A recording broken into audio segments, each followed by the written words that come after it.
Namaste. Let us work out next problem. The share capital of Beta Limited, which went into liquidation, consists of 1000 preference shares of ₹100 each, 90 paid up,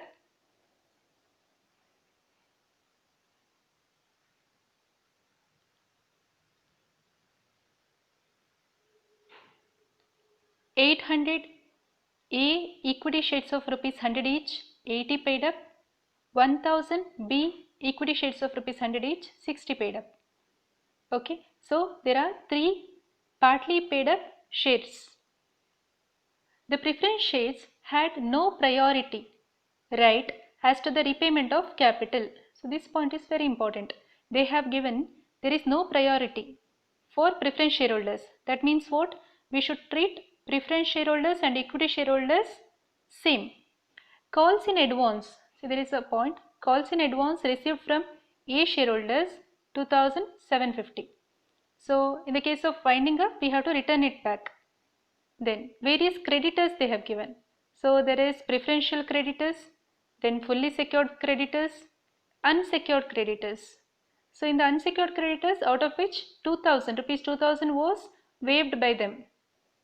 Okay, so total unsecured creditors 43,000, but we can pay only 41,000 because they have waived 2000 rupees. Liquidation expenses given.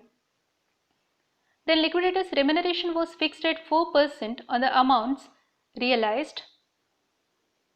So amount realized 4% plus 2% on the payments to unsecured creditors.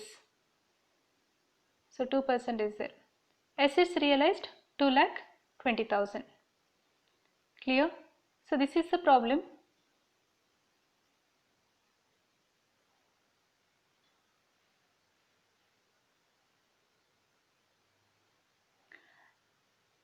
Here the note is when there is calls in advance, I told you before, it should be paid before returning the respective share capital. So this you should remember. The calls in advance of preference shares should be paid before returning the preference share capital.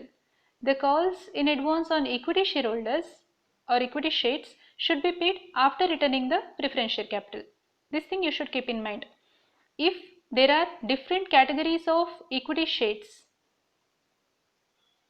with different paid up value, the amount available should be distributed among all the categories in such a way that the balance left unpaid or the net loss should be equal to all categories. So this you'll understand. At the end of the problem, whatever is remaining that should be distributed among the shareholders. So there are different categories, category A and category B. So whatever loss they are suffering, it should be distributed equally. When the preference shareholders do not have priority right as to the payment of capital, preference shares should be treated at par with equity shares. So in this case, we are treating preference and equity shares at par. Okay, so let us consider one by one. The assets realized 2,20,000 and payment to fully secured creditors 67,000. Okay, why? What is the reason? In this problem, they have mentioned, where is it? Yeah, assets realized. So 2,20,000 they have given, and what is the preferential, not preferential, secured creditors? Secured creditors 67,000 they have given. So we have to consider the same thing. Clear? This is because in this problem they haven't mentioned what is the value of preference, what is the value of secured creditors as well as what is the asset that is pledged. So they have given total assets, right? So we are making the payment. Here the same thing, 2,20,000 minus 67,000, that is 1,53,000. Then liquidators remuneration. So they said 4% on the assets realized. So what is the realized value of assets? 2,20,000. The same thing we have to give. So 2,20,000 into 4%, that is 8,800. Then they have given another condition here, that is 2% on the amount paid to preferential creditors. So what is the value of preferential creditors in this? 15,200, right? So same thing we have to give 15,200 into 2%. So 304. Then 2% on the amount paid to other unsecured creditors. What is the other unsecured creditors? See here, unsecured creditors 43,000. In that 2,000 was waived. Right. So we are calculating on 41,000 we have to give. So 820. Then so we made the payment this, then this. Okay. All the three payments we made. Then liquidation expenses. This is given in the problem. Preferential creditors. It is given because we have already calculated. No, this we calculated because we need to find out the liquidator's remuneration, right? But here payment we are making. Unsecured creditors also we paid. Then calls in advance. So calls in advance is being paid 2,750. Then see, while making the payment you should see whether there is sufficient amount. Okay, if there is sufficient amount then only you can make the payment. Now we'll see for the shareholders how much money that is available.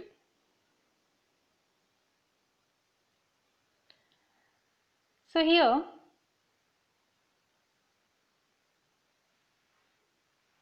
see amount of capital due to shareholders. How many how much money that we have to return to the shareholders. In the problem it is given 1000 preference shares, okay, of 90 each. They haven't given what is the share capital. So usually paid up capital only we are taking in the balance sheet. So 90,000 we have to return. Then A equity share 800 into 80 paid up 64, 1000. B equity share 1000 into 60, 60,000. So whatever is given in the problem, the same thing we are writing here. Clear? Then what is the surplus cash available that we have to calculate? That means what? See here, total amount that we are supposed to pay is 2,14,000 to equity shareholders. But how much amount is there with us? How to calculate this? This from receipts all the payments. In the liquidator statement, whatever is given, so that we have to calculate. See, here 1,53,000 minus all the payments on the payment side. So you'll get 73,910. See the same thing. From 1,53,000 we have to deduct all these payments, right? So then you'll get. Fine. So surplus cash available is 73,910. Then what is the deficiency? So actually what is the meaning of it? We have to pay 2,14,000 to the equity shareholders, but we have only 73,910 with us, right? Deduct. So deficiency is 1,40,090. That means what? This is the loss. This is the loss. So loss should be suffered equally, as deficiency should be distributed among all the type of shareholders, because in this case preference share and equity shares are considered as same, right? So deficiency per share we can calculate 1,40,000. Yeah, 1,40,090 divided by 100,000 shares, 800 shares and 1000 shares, 2,800. So the amount as deficiency or loss per share is 50 rupees, 50.03. Here we can calculate. See, one by one we can see. There is preference shares, okay, equity shares, A equity shares, B equity shares. Paid up value of preference shares, it is given 90. Here it is 80, here it is 60. It is given in the problem. What is the deficiency that we calculated? 50 rupees, right? Now what is the meaning of this? Actually preference shareholders, they paid 90 rupees, okay, but the loss they have to suffer is 50 rupees. So 39, whatever remaining balance is there, that should be returned to them. So 1000 preference shares into 39.97, that should be returned. Here A equity share, same thing, 80 rupees they paid, 50 rupees is the loss, so 29 we have to return back on 800 equity shares. Here 60 rupees they paid, 50 rupees is the loss, 9 rupees we have to pay back on 1000 equity shares. So same thing here, till where we finished? Okay, till here we finished. Now payment to equity share, payment to shareholders. So preference shares 1000 into 39.97 we have to write, and equity shares we have to write, and the balancing figure will be the last B equity share. Why this is balancing figure? We can write directly, in the sense we can calculate. Here we already calculated, no, same thing. 1000 shares, 1000 into 9 point, this one we can write 1000 into 9.97. But here a small like mismatch, because 1 or 2 3 rupees difference will be there. So usually what we do is we just balance the last one. Otherwise you can write, no problem, because here 1,53,000, no, same thing here you should get. So that is the reason, right? So this is the liquidator's final statement. I hope you understood this problem. Thank you.